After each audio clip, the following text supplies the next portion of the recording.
Bus ప్రయాణం ఆగిపోతుంది కదా, మా అక్కలకు మా చెల్లెళ్ళకి ఈ విషయం తెలియదా?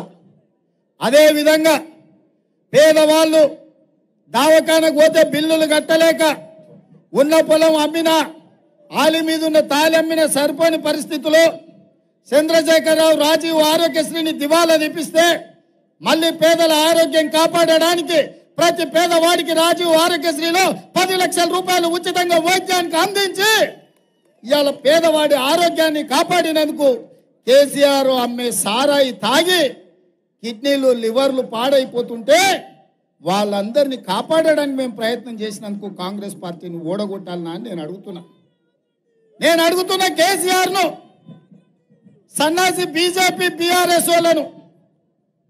మేము ఆడబిడ్డల కన్నీళ్లు తుడవడానికి, కట్టెలపై కష్టాలు తీరవడానికి ఆనాడు గ్యాస్ పోయి సిలిండర్ దీపం పథకం కింద సోనియమ్మ ఇచ్చింది.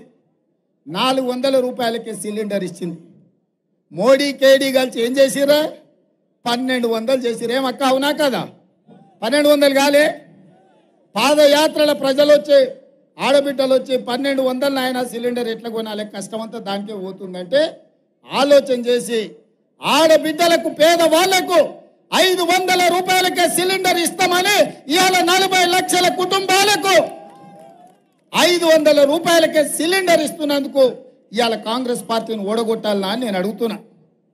అదేవిధంగా డబుల్ బెడ్రూమ్ ఇళ్ళ పేరు మీద కథలుగా చెప్పి అల్లుడొస్తే ఆడ ఉంటాడు, కొడుకు కోడలు ఉంటే ఆడవంటారు, గొర్రెపిల్ల మేకపిల్ల ఉంటే ఆడగట్టేస్తారు అని ఊరిచ్చిండు. ఆనా పిల్లంటల కోట శ్రీనివాసరావు ఊరించినట్టు ఈ గద్ద ముక్క ఆయన. ఎవరికైనా వచ్చినావే మా సోదరులు నడుతున్న డబుల్ బెడ్రూమ్ ఇల్లు వచ్చిందా? ఎవరికైనా ఇచ్చిండా? 10 ఏళ్ళైన ఒక్క పేదోనికి డబుల్ బెడ్రూమ్ ఇయ్యలే ఆ సన్నాసి.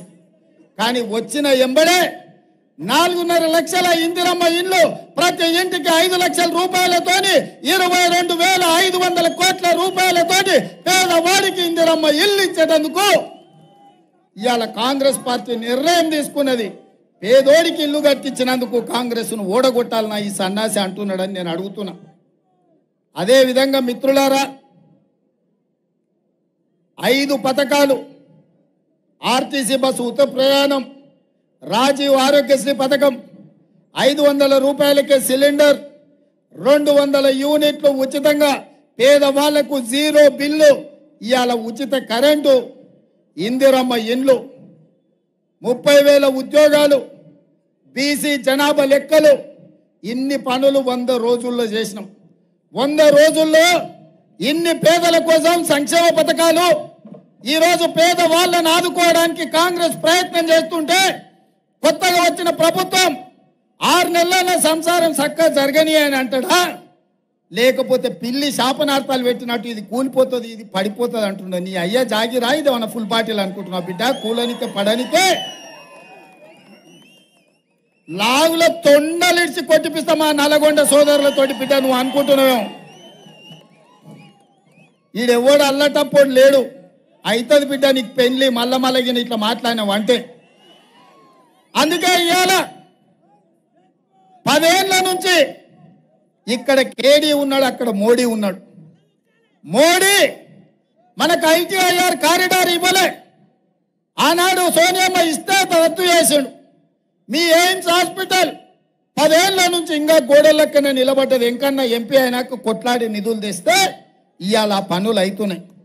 పక్కనే వరంగల్లో రైల్వే కోచ్ ఫ్యాక్టరీ కాకెత్తుకపోయింది. బయ్యారం ఉక్కు కర్మాగారం గద్దెత్తుకపోయింది. ఇవాళ ట్రిపుల్ కానీ పవర్ ప్రాజెక్టులు కానీ పాలమూరు రంగారెడ్డి ఎత్తిపోతల జాతీయ ప్రాజెక్టు కానీ ఏవి నరేంద్ర మోడీ ఇయ్యలే. ఇయ్యకపోతే ఇయ్యపోయిండు పాడైనోడు. కానీ పార్లమెంట్ ఏమన్నాడా? కాంగ్రెస్ పార్టీ తెలంగాణ పార్లమెంట్ తలుపులు మూసిస్తుందా? తల్లిని చంపి బిడ్డను బతికించారు కాంగ్రెస్ వాళ్ళు, ఇంత దుర్మార్గం ఉంటుందా అన్నాడు. నేను అడుగుతున్న ఇవాళ భారతీయ జనతా పార్టీ నాయకులను, బండి సంజయ్ని, కిషన్ రెడ్డిని, ధర్మపుర అరవింద్ను, ఇక్కడున్న బూరా నర్సయ్య గౌడ్ను, అయ్యా కాంగ్రెస్ పార్టీ ఆంధ్ర